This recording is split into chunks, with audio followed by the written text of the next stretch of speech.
Assalamualaikum warahmatullahi wabarakatuh. Bismillahirrahmanirrahim. Alhamdulillahi rabbil alamin. Wa bihi nasta'inu ala umurid dunya waddin. Allahumma salli wa sallim wa barik ala habibina wa syafi'ina sayyidina Muhammadin wa ala alihi wa ashabihi wa tabi'ina ajma'in wa man tabi'ahum bi ihsanin ila yaumiddin. Amma ba'du. Bismillah, mari kita lanjutkan ngaji kita. Kita ada di sesi filsafat kebahagiaan.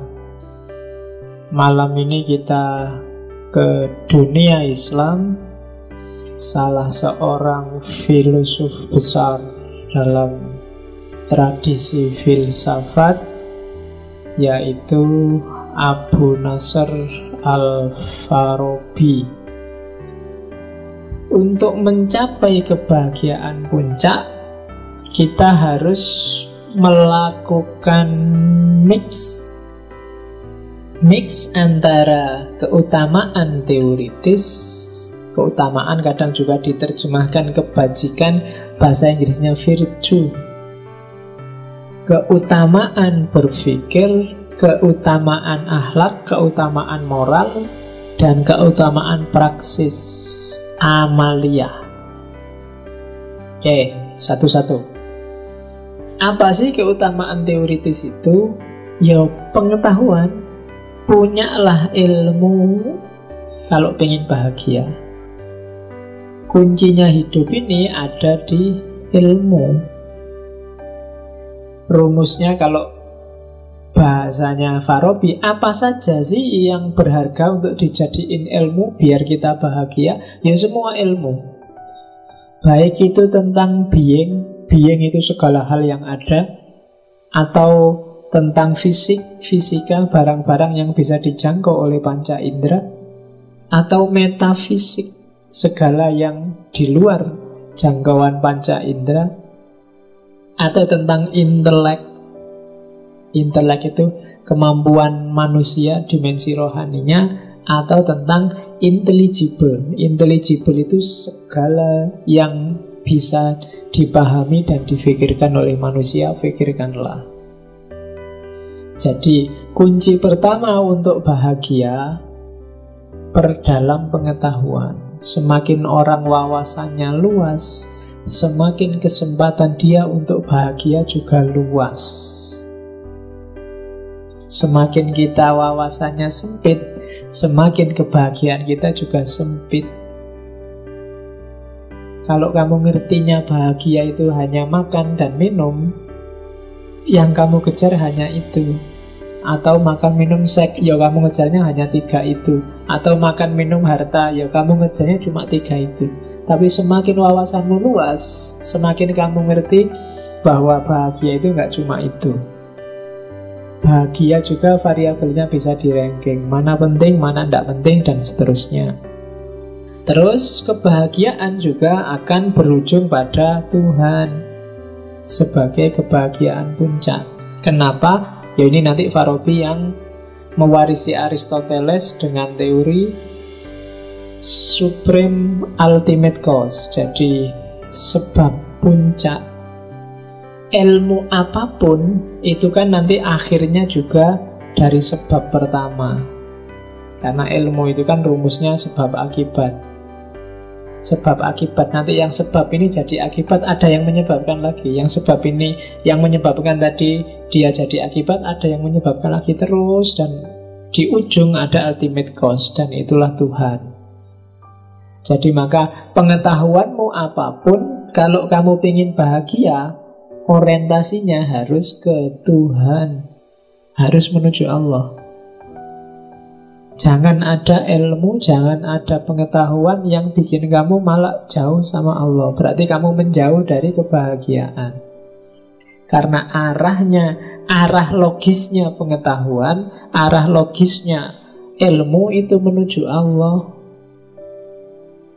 Misalnya ilmu fisika, ilmu tentang hewan. Hewan itu ada sebabnya. Sebabnya hewan ya bapaknya hewan. Bapaknya hewan disebabkan oleh kakeknya hewan. Kakeknya hewan disebabkan oleh buyutnya hewan. Buyutnya hewan disebabkan oleh canggahnya hewan. Canggahnya hewan disebabkan oleh apa nukure canggah? Gantung siwur. Gantung siwur disebabkan oleh bapaknya gantung siwur. Dan seterusnya. Terus sampai ujungnya pasti ketemu Allah, ultimate cause. Belajar tentang laptop. Laptop ini ya asalnya, ini mereknya apa? Mereknya Dell.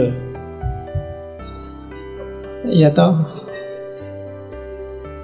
Aslinya mungkin rakitan Singapura. Singapura ini bahannya dari apa, terus sebabnya dari mana, sumbernya dari mana, sumber itu dari mana, terus puncaknya pasti ketemu Allah. Setiap ilmu sadari hierarki puncaknya. Itu berarti ilmumu akan semakin mendekatkanmu pada Allah. Itu bahasanya Farabi, ultimate cause. Prosesnya gimana? Yo, pemahaman semacam ini itu bukan pemahaman yang luar biasa, katanya Farabi. Bisa diperoleh otomatis. Anak kecil aja juga ngerti kalau bapak dari kakek, kakek dari simbah terus ke atas. Dan pasti ada ujungnya, nggak boleh nggak ada ujungnya. Nggak masuk akal kalau nggak ada ujungnya. Dan ujung itu sebab pertama, otomatis. Atau yang kedua, otodidak, belajar sendiri, baca buku sendiri. Atau yang ketiga, otoritas. Itu kata-katanya hilang. Otomatis, otodidak, otoritas. Otoritas itu dari orang yang dipercaya. Jadi kunci bahagia pertama adalah pengetahuan.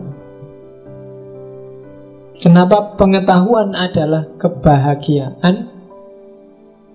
Karena bahagia itu berarti kan orang puas. Puas berarti merasa tuntas. Kalau belum tuntas orang tidak akan bahagia. Harta, apalagi kekayaan, apalagi materi, itu dalam dirinya sendiri nggak ada nilainya. Dia ada nilainya kalau dihubungkan dengan kita. Jadi kepuasan itu menunjukkan kebahagiaan. Dan berarti apa? Sikap puas ini jadi kuncinya. Untuk bisa sampai ke level puas, kan kita harus tuntas. Untuk bisa nyampe ke level tuntas, kita harus paham. Kalau enggak ya enggak ngerti. Kamu harus paham berapa kuatnya perutmu menampung makanan. Kalau enggak, makanan akan jadi bencana. Kamu harus ngerti titik di mana alhamdulillah sudah kenyang dan puas. Kalau enggak, bahaya. Kadang-kadang kan mumpung makan gratis, terus kamu makan sebanyak-banyaknya, nggak ngerti kapasitasmu. Wassalam sudah. Nggak jadi enak makanan itu. Kamu harus ngerti di titik mana kamu puas. Untuk ngerti titik puas itu, kamu butuh pengetahuan. Maka pengetahuan itu sumbernya kebahagiaan. Kamu harus paham seluk-beluk jiwamu tadi, yang daya-daya tadi. Oke, ketika pengetahuan sudah lengkap, kamu ngerti porsimu dan proporsimu, hidupnya jadi enak. Oh, kapasitasku sekian, berarti makanku paling banyak ya 2-3 piring lah. Kecuali, ya kalau gratis boleh lah ditambah 2,5, 3,5. Kemudian minumnya segelas, ya kalau mumpung gratis ya bawa 2 gelas lah. Kalau masih boleh ngambil lagi, bawa plastik atau bawa botol sendiri misalnya. Lo itu kan fakta paling enggak ngerti. Lo ketika kamu tahu batas, berarti kalau sudah 3 piring sudah, jangan dilanjutkan 4 piring. Kalau dilanjutkan 4 piring, dia akan jadi sumber masalah, nggak jadi bahagia, nggak jadi puas. Istri cukup 1, kekuatanku 1. Kalau 2 enggak nyampe, nggak kuat. Itu ngukur kekuatan sendiri. Ya poligami kan boleh aja, katanya Quran boleh, tapi ukur kapasitas. Nah, kalau istrinya 1, kalau satu-satunya sedang libur, nggak ada cadangannya Pak. Apa-apa itu kan ada cadangan. Wong ya kan listrik mati ada genset kan tetap nyala. Lah kalau istri satu off kan satunya on. Kalau dua-duanya off ya berarti harus ada yang ketiga, Pak. Jadi ya. Oh, mikirnya sampai ke situ. Oke ya, jadi sumbernya kebahagiaan itu pengetahuan. Kenapa pengetahuan? Karena dengan pengetahuan kamu ngerti batas, kamu ngerti titik puas, kamu ngerti kapan itu tuntas, kapan itu belum. Nah, di situ kuncinya kebahagiaan. Termasuk jiwa harus sempurna, implementasinya harus tuntas, dan seterusnya. Itu juga semua butuh pengetahuan. Kenapa tadi kamu sabar, kamu jujur kok merasa masih sumpek? Pengetahuanmu yang kurang tentang kejujuran dan kesabaran. Belajar lagi. Kamu sedang salah paham. Harusnya kamu pasti bahagia kalau sudah jujur. Gak ada, saya menyesal Pak, jujur. Gara-gara jujur terus ada masalah. Enggak, mungkin kamu salah paham. Coba ditambah lagi pengetahuannya. Jangan-jangan itu bukan masalah. Jangan-jangan kalau kamu gak jujur masalahnya lebih besar. Nah, itu hubungan pengetahuan dan kebahagiaan. Yang kedua, keutamaan berpikir. Oke, berpikir itu apa sih? Berpikir itu kan menemukan yang penting dan baik untuk hidup kita. Kita mikir itu kan selalu begitu. Nyari yang enak, nyari yang pas, nyari yang sesuai untuk hidup kita. Biar mendukung kebahagiaan, usahakan, katanya Farabi, berpikirlah hanya tentang yang baik-baik dan utama-utama. Dan pertahankan ini untuk jangka waktu yang lama. Jangan mikir yang remeh-remeh yang tidak ada gunanya, yang tidak penting. Biasanya itu sumber kamu tidak bahagia. Tiba-tiba kamu galau. Kenapa kok kamu galau? Kasihan Saipul Jamil, Pak, di penjara. Ngapain kamu ikut mikir? Penting enggak Saiful Jamil bagimu? Tiba-tiba kamu kok ikut galau. Ngapain kamu kok kelihatan marah gitu? Itu loh Pak, lihat TV, ILC, gegeran, masa nggak sadar? Loh kamu galau untuk hal yang apa ya itu penting buatmu, utama buatmu. Apa ndak ada yang lebih utama, yang lebih baik? Nah, jadi masukkanlah di kepalamu, berpikirlah untuk hal-hal yang utama dan baik saja untuk dirimu. Ketika kamu keluar jalur, di situ nanti akan lahir kegalauan-kegalauan. Karena barang tidak penting kamu posisikan jadi penting. Barang tidak urgent kamu jadikan urgent. Bahkan nanti katanya Al-Farabi, kalau kebaikan dan keutamaan ini bisa tahan lama, sampai lama kesimpulanmu ini tetap baik, ini tetap utama. Hal yang kamu sebut tetap baik dan utama itu kalau bisa jadikan undang-undang. Iya, kayak misalnya jujur. Jujur itu enak Pak. Semakin saya jujur semakin nyaman. Sampai bertahun-tahun jujur, nyaman dan enak. Jadikan aja jujur sebagai undang-undang. Karena itu pasti benar, pasti bagus.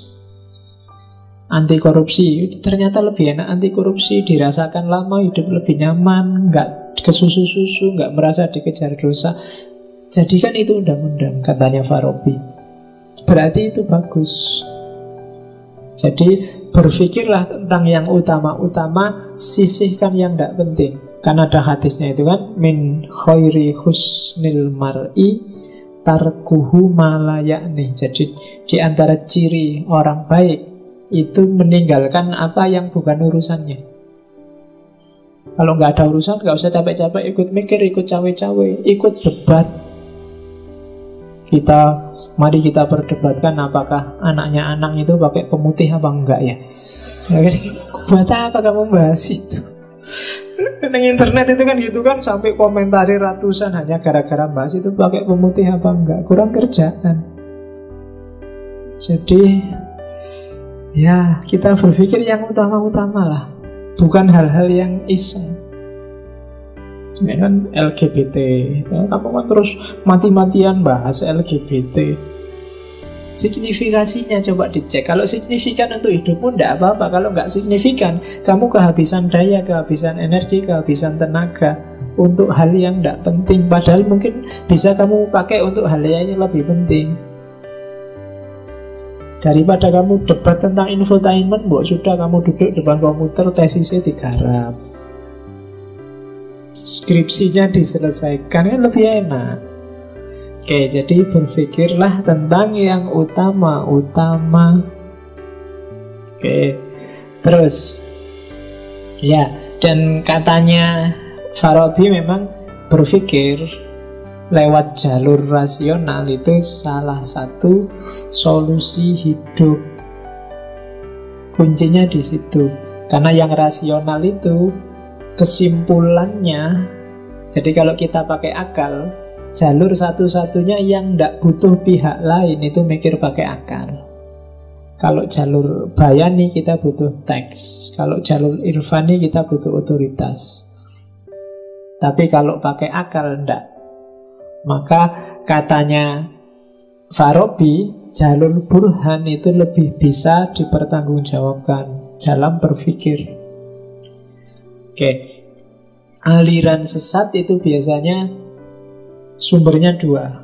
Urusan tafsir teks yang biasanya ada dalam cara berpikir bayani, atau urusan beda panutan yang biasanya ada dalam cara berpikir irfani. Tapi aliran burhan itu jarang gegeran. Aliran-aliran rasional. Karena katanya Farabi memang akal lah yang punya sumber berpikir a priori yang tidak butuh pihak lain.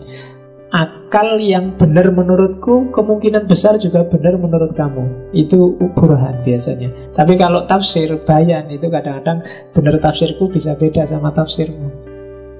Logika itu sifatnya arbitrer, pasti. 1 + 1 2 itu kan logika.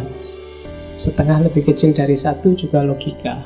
Itu sifatnya lebih universal. Maka keutamaan berpikir jadi salah satu sumber kebahagiaan. Cuma keutamaan berpikir harus diimbangi dengan keutamaan moral. Kalau berhenti di keutamaan berpikir, ya kamu hidupnya di dunia ide, dunia ideal.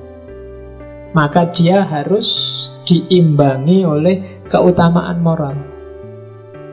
Jiwamu harus seimbang. Ya kalau ilmu akhlak itu kan, kalau Farabi mendefinisikan science that studies the state of human soul. Jadi tentang jiwa. Moral itu berarti urusan tentang jiwa. Ya ada 2 jenis, ada akhlak teoritis dan akhlak praktis. Akhlak teoritis itu yang ideal, keutamaan berpikir, dan akhlak praktis. Akhlak praktis itu ya prakteknya. Jadi mikir itu juga harus ada dimensi prakteknya. Nah itu keutamaan moral yang ketiga. Moral saja tanpa mikir orang bisa salah arah. Mikir tanpa moral jadinya hantu, ideal gak ada wujudnya. Maka keutamaan teoritis, keutamaan berpikir harus diimbangi dengan keutamaan moral. Kamu punya teori-teori banyak, cara berpikir yang bagus, tapi nggak punya implikasi praktis, ya pikiranmu paling banter jadi buku dan jadi koleksinya perpustakaan. Tapi kalau kamu bisa menunjukkan relevansi praktisnya, itu pikiranmu akan lebih abadi.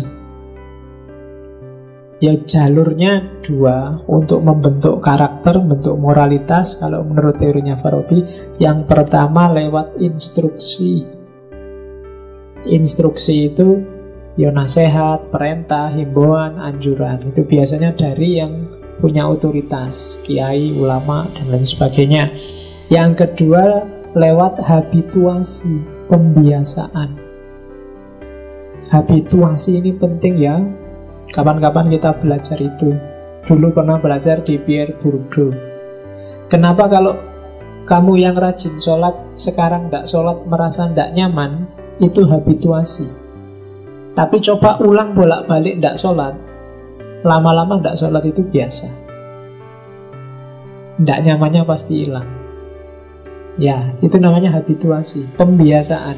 Kamu sekali bohong, batinmu mesti tidak enak. 2 kali tidak enaknya tinggal separuh, 3 kali tidak enaknya tinggal seperempat, 4-5 kali bohong dan aman. Kamu lama-lama merasa bohong itu biasa. Bahkan besok-besok mungkin kalau tidak bohong tidak enak. Masa aku jujur ya kok tidak enak. Lu bisa loh kayak gitu. Kok deso banget aku, kok jujur banget, kok lugu banget, harusnya ya roto. Itu biasa sudah kebalik. Kalau semula nggak jujur nggak enak, sekarang jujur nggak enak. Itu habituasi. Oke, kayak ngaji malam Rebo ini loh. Kadang-kadang libur juga nggak enak, biasanya ngaji ya, itu habituasi. Tapi kalau kosong 2, 3, 4, 5 sampai 6 kali itu, kalau nggak kosong kamu malah heran, loh kok nggak kosong Pak? Biasanya kosong. Sementara kamu kagetnya kalau pas kosong, karena biasanya saya masuk. Itu namanya habituasi. Jadi pikiranmu tergantung kamu biasakan untuk apa. Moralitas sumbernya juga habituasi. Kalau kamu terbiasa melakukan perbuatan baik itu biasa, tidak luar biasa. Dan kebalikannya juga. Oke, keutamaan moral. Yang keempat, keutamaan kreatif. Jadi keutamaan kreatif praksis itu keutamaan dalam berkarya. Jadi bahagia itu tidak semata-mata moralnya bagus, pemikirannya bagus, teorinya benar, tapi juga praksisnya kreatif. Dalam arti kalau bahasa hari ini mungkin kontributif, ada sumbangan karyanya. Ini mungkin bisa kamu sambungkan dengan filsafatnya Karl Marx tentang kerja. Manusia itu merasa bermakna, merasa eksis saat dia bekerja, memproduksi sesuatu. Jadi cuma karya itu akan utama. Utama itu berarti penting, bernilai kalau lahir dari orang-orang yang utama. Kalau manusianya tidak utama, karyanya tidak akan utama. Caranya untuk utama gimana? Keutamaan teorinya ada, keutamaan proses berpikirnya ada, keutamaan moralitasnya ada. Jadi orangnya pinter, pengetahuannya banyak, itu kan pinter. Orangnya cerdas, proses berpikirnya jalan, dan orangnya bermoral, maka karyanya pasti kontributif, pasti utama. Dan orang semacam ini dia sendiri bahagia dan bisa membahagiakan orang lain. Jadi mix antara 4 hal inilah yang bikin orang bahagia. Praksis, moralitas, berpikir, dan teori. Nah, ini yang habituasi tadi. Berbuat baik termasuk menuju kebahagiaan. Ini saya singgung di sini. Katanya Farabi, kebajikan itu seperti menulis. Perilaku utama itu seperti seni menulis. Semakin orang berlatih mempraktekkan, maka tulisannya akan semakin baik. Moralitas juga begitu, kebajikan juga begitu. Semakin orang membiasakan diri menjalankan kebajikan, semakin dia menjadi bijak. Dan kalau sudah bijak, dia akan bahagia. Nah, itu teorinya. Jadi, jadilah orang baik, maka kalian akan bahagia. Sementara belum sempurna kebaikanmu, bahagiamu juga dalam proses menuju kesempurnaan. Jangan menyerah, latihlah terus. Kayak kamu nulis itu loh. Nulis pertama nggak bisa dipahami, nulis kedua agak dipahami, nulis ketiga mulai enak bahasanya, nulis keempat mulai nyalo, terus begitu. Tapi kalau kalian nggak latihan-latihan, merasa sudah ngerti, merasa sudah bisa dan selesai, ya kalian nggak akan jadi orang bijak. Meskipun punya wawasan tentang kebajikan, harus dijalankan. Kayak kalian latihan nulis, Ya sebenarnya nggak cuma nulis, ngomong juga begitu. Pertama grogi, lama-lama mesti setengah grogi, terus seperempat groginya, terus nggak grogi sama sekali. Bahkan terus nggak dikasih jatah ngomong pun kamu angkat tangan biar bisa ngomong. Nah itu karena sudah terlatih. Jadi hidup ini semacam itu yang tadi saya sebut habituasi. Awal memang rasanya nggak enak. Biasanya kamu nggak sodako. Kalau sodako paling kamu cari yang paling kecil terus kamu cemplungkan 500 mungkin, atau 1000 atau 2000. Kalau ada orang ratusan ribu dicemplungkan, kamu geleng-geleng kepala. Paling mau anggap orang itu nggak pinter ya, 100.000 kok dicemplungin. Tapi coba kamu biasakan, ngasihlah tiap Jumat 100.000. Kamu ngasih di bawah itu, besok rasanya nggak enak. Nggak ngasih juga nggak enak. 100.000, terus minggu selanjutnya nggak ngasih, uang duitmu habis. Rasanya nggak enak mesti. Nggak enaknya karena duitnya entek. Jadi itu habituasi namanya. Jadi kebajikan itu seperti menulis. Terus, nah, kebahagiaan manusia itu berarti rumusannya akhirnya ada 2. Jadi bahagia itu campuran, mix antara kemampuan dan kemauan.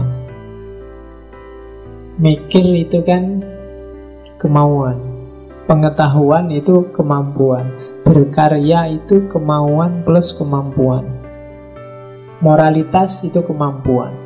Jadi akhirnya bahagia itu gabungan antara kemampuan dan kemauan. Rumusnya, ini rumus dari Tahsilus Sa'adah, setiap orang dapat memahami kebahagiaan dan dia punya perangkat untuk hidup bahagia. Tidak terkecuali siapapun. Tidak miskin, tidak kaya, tidak muda, tidak tua. Dia punya fasilitas lengkap untuk hidup bahagia. Allah tidak akan menganaktirikan siapapun. Jadi kita punya alat, kita punya fasilitas untuk bahagia. Cuma masalahnya tidak semua orang mau mendayagunakan fasilitas itu. Dikasih akal tidak mau mikir, dikasih imajinasi tidak mau kreatif, dikasih insting dicuekin, dikasih naluri dimatikan, ya selesai. Jadi tidak semua orang mendayagunakan kapasitasnya. Itu nanti yang jadi sumber kebahagiaan tidak tercapai. Padahal ada rumus yang ketiga. Tidak semua orang yang mendayagunakan kapasitasnya otomatis jadi bahagia. Karena kadang-kadang kebahagiaan tidak jadi tujuannya. Kamu mikir tujuannya untuk nipu. Kamu mengumbar nafsu, itu kan mengumbar insting. Tujuannya hanya untuk kesenangan sementara, senang-senang. Itu pakai kapasitas tapi tidak bahagia. Karena ternyata kebahagiaan bukan tujuanmu. Oke, itu rumus yang keempat. Ada juga orang yang sudah menggunakan kapasitasnya, sudah ingin bahagia, tapi tidak nyampe juga di kebahagiaan. Itu mungkin karena metodenya salah. Mungkin level teoritisnya belum lengkap, pengetahuannya tidak cukup, akalnya kurang cerdas, sehingga wawasannya pendek. Jangan salah, orang tidak cerdas itu di antara cirinya kan wawasannya pendek. Orang yang wawasannya pendek, kalau ada masalah itu biasanya susah nyari alternatif jawaban. Dan itu juga trouble. Ngantuk. Loh, orang yang ngantuk itu piye caranya pendak ngantuk? Wah, ndak ada, tidur aja. Itu. Tapi kalau yang cerdas, caranya biar nggak ngantuk, misalnya minum aja terus, misalnya matanya diganjel aja, misalnya itu kan alternatif namanya, contohnya. Jadi sambil merem, sambil ketawa, pokoknya ketawa aja terus, nanti kan nggak ngantuk misalnya. Itu kan solusi. patah hati. Orang yang tidak cerdas, wawasannya tidak panjang, begitu patah hati, ya wah, duniaku gelap, ini sudah mau kiamat, ini sudah mati aja. Nah itu ngertinya cuma itu. Tapi kalau yang cerdas kan, wah diputus ini, oh alternatifnya banyak, masih tenang aja.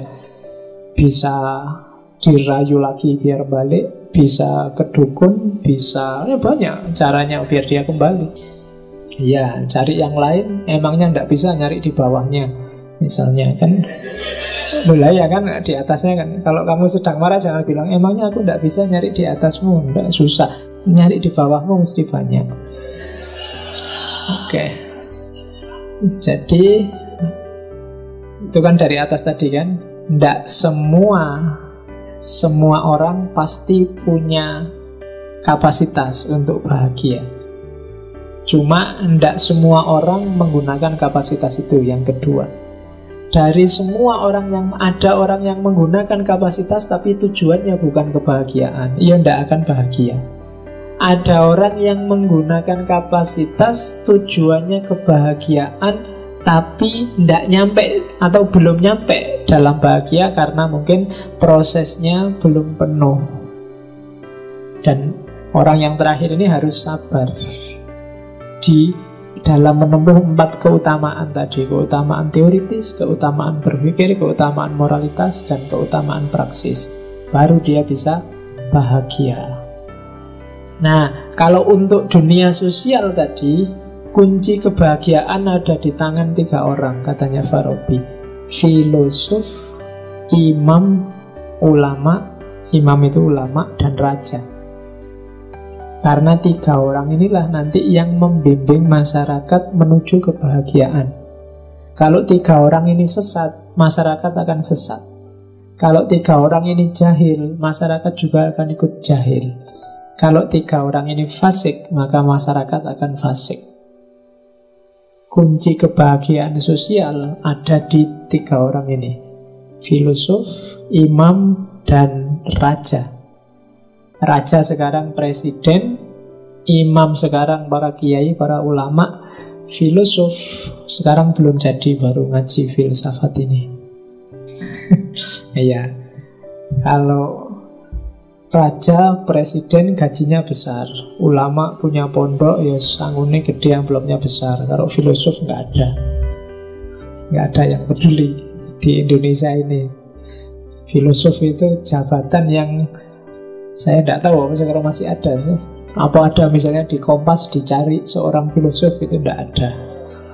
Kamu sampai teler nyari tidak akan ketemu. Dicari seorang filosof itu tidak ada. Oke, kalau zaman dulu di Jawa namanya begawan. Begawan itu tidak pantas lagi sudah ngurusi dunia, ya memang harus ngurusi umat. Oke ya, jadi penuntunnya kota, penuntunnya negara itu satu di antara 3. Kenapa Indonesia hari ini menurutmu kacau dan rusak? Itu pasti gara-gara 3 orang itu. Kalau bukan rajanya, pasti imamnya atau filosofnya. Kalau bukan presidennya, pasti para rohaniwannya atau paling tidak para intelektualnya. Kuncinya di situ. Kalau 3-3-nya orang yang curang atau orientasi kelompok atau cari enaknya sendiri, ya nanti umatnya, masyarakatnya pasti rusak. Kalau enggak fasikoh ya jahilah, atau jangan-jangan malah sesat, dolalah. Oke, ya ini bisa dibaca sendiri. Ini sebenarnya semacam analisisnya bahwa dalam pikirannya Farabi tadi ada pengaruh filsafat Yunani, Plato dan Aristoteles. Karena Farabi sendiri kan disebut mu'allim as-sani, guru kedua. Karena dia mu'allim pertamanya Aristoteles. Dan Farabi nanti yang menginspirasi banyak para pemikir barat. Kesamaannya dengan Plato dan Farabi, ya kebahagiaan itu adalah puncaknya kebaikan. Dan puncak kebaikan dan tujuan hidup itu sumbernya adalah pengetahuan. Itu sama, itu bisa ditambah itu. Bahagia itu sumbernya adalah amal baik. Amal baik itu sumbernya pengetahuan yang baik. Jadi kamu harus pinter. Kalau sudah pinter, kamu bisa melakukan perbuatan baik. Kalau sudah melakukan perbuatan baik, maka kamu akan bahagia. Rumusnya di situ. Tanpa kamu pinter, kamu susah melakukan kebajikan. Kalau kamu tidak melakukan kebajikan, maka kamu tidak akan bahagia. Rumusnya di situ. Pengaruh Islam jelas. Ini yang kenapa Farabi agak beda sama Plato Aristoteles, ya karena dia Muslim. Kalau di Farabi ada namanya kebahagiaan dunia dan kebahagiaan tinggi, ya kita menyebutnya kebahagiaan akhirat. Dan nanti di Tahsilu Sa'adatud Dunya itu levelnya lebih rendah daripada Sa'adatul Quswa. Sa'adatul Quswa itu yang kebahagiaan sejati, Sa'adatud Dunya itu yang kenikmatan tadi, ladzat. Boleh dinikmati karena sifatnya insting, tapi dia levelnya rendah dan sifatnya terbatas. Rumusnya kalau dalam Islam, kenapa orang harus bahagia? Ini gabungan Islam sama Aristoteles, sifatnya teleologis.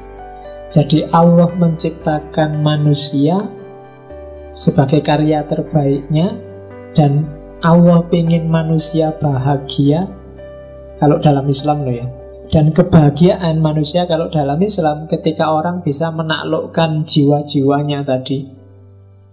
Menaklukkan berarti mengontrol dan menguasai. 4 keutamaan tadi itu kan sumbernya jiwa tadi. Dan jiwa ditaklukkan kalau di Islam namanya jihadun nafas. Ketika jiwa ditaklukkan, yang lahir perilaku utama, kebajikan. Ketika perilaku utama dilakukan, maka orang akan bahagia sebagai hasilnya. Jadi rumusnya itu. Jadi Allah menciptakan manusia, Allah ingin manusia bahagia. Untuk bisa bahagia, orang harus melakukan jihadun nafas, menaklukkan jiwanya, biar jadi nafas yang mutmainnah.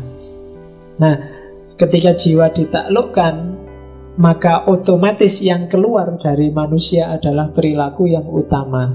Ketika perilaku utama sudah keluar, maka baliknya ke dalam adalah kebahagiaan. Nah, itu rumus kalau dalam Islam. Terakhir, ini ilmu penting katanya Al-Farabi, maka setiap orang yang sudah paham punya tanggung jawab untuk mengajarkan. Nah, kalau kalian gak pengen mengajarkan, pura-pura lah belum paham. Sekarang kalau sudah ngerti ya punya tanggung jawab itu, karena inilah misinya agama. Kalau bahasanya Farabi, misinya penciptaan. Cara mengajarkan itu katanya Farabi, jangan pakai versi jelimet kayak para filosof. Perhatikan audiennya. Kalau audiennya awam, ya pakai metafor-metafor, pakai contoh-contoh yang menggugah mereka. Kasih ibarat-ibarat, isyarat-isyarat. Kayak Al-Quran itu loh. Al-Quran itu menghadapi masyarakat Arab yang jahiliyah abad ke-6. Itu kan mancingnya dengan sesuai yang dipahami orang Arab zaman itu. Dipameri bidadari. Karena orang Arab zaman itu kan status sosial masyarakat, status sosial seorang pemimpin semakin tinggi kalau dia semakin banyak koleksi perempuannya. Maka dipameri, tenang aja besok di surga bisa pesan bidadari sebanyak apapun. Nah itu kan pengen dia masuk surga, tergugah untuk beramal baik. Nabi kan dulu mancing orang awam kan gitu, masyarakat awam Arab zaman itu. Barang siapa melakukan ini, dia akan dapat keuntungan ini. Barang siapa kan selalu begitu. Itu sebenarnya mancing masyarakat melakukan kebajikan. Dan hal yang sama dilakukan para wali dulu di Jawa. Untuk mancing biar orang Jawa tertarik dengan Islam, melakukan kebajikan sesuai ajaran Islam. Pakai metafor-metafor, isyarat-isyarat. Cuma yang kayak gini harusnya bukan level mahasiswa. yang pakai dongeng-dongeng, pakai cerita-cerita yang menggugah jiwa, pakai motivator-motivator, itu sudah nggak makom kalau mahasiswa. Mahasiswa kok nyari motivator, itu menurut saya tragedi. Loh iya, mahasiswa itu justru dia yang harus ngasih motivasi orang lain, malah dia nyari motivasi. Iya, kalian elit loh, intelektual. Masa untuk motivasi aja butuh orang lain, bayar mahal lagi. Motivasi dirimu sendiri, wawasanmu sudah lengkap, tinggal mau jalan apa enggak. Kan cuma itu aja. Kalian makomnya elit. Kalau orang elit itu sebenarnya nggak terlalu butuh pembimbing, karena banyak buku, banyak ilmu di mana-mana ada. Ya kalau di Farabi dia secara spesifik zaman itu karena belum ada internet, Al-Farabi menjelaskannya dari buku. Carilah buku yang pas, bacalah buku-buku yang penting. Nah, itu untuk orang-orang elit. Cuma nanti ada penjelasan menarik, tak kutip di situ dari Al-Farabi, bahwa karakternya orang baca buku itu ada 3. Yang pertama, orang yang bisa langsung menyimpulkan sendiri. Ini orang pinter. Yang kedua, orang yang mampu menyimpulkan tapi butuh pembimbing. Ini orang yang pinternya setengah. Paham tapi sih bingung pak. Nah itu butuh pembimbing. Ada yang level ketiga, tidak bisa menyimpulkan sama sekali, dan cenderung a priori, alah cuma bikin rumit, alah cuma bikin ruwet, kita tidak nyampe. Nah itu a priori sudah. Yang kayak gini ini kalau di Al-Madinah Al-Fadilah itu tugasnya pemimpin. Jadi pemimpin itu jangan cuma ngopeni kesejahteraan fisiknya, tapi juga harus meningkatkan kapasitas intelektualnya. Hari ini kan pemimpin selalu sibuk biar masyarakat sejahtera, tapi secara fisik jarang diopeni kesejahteraan intelektualnya.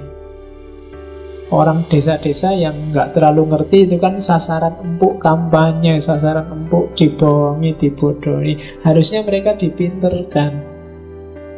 Kalau lebih banyak orang pinter, mungkin Indonesia nggak setragis ini nasibnya.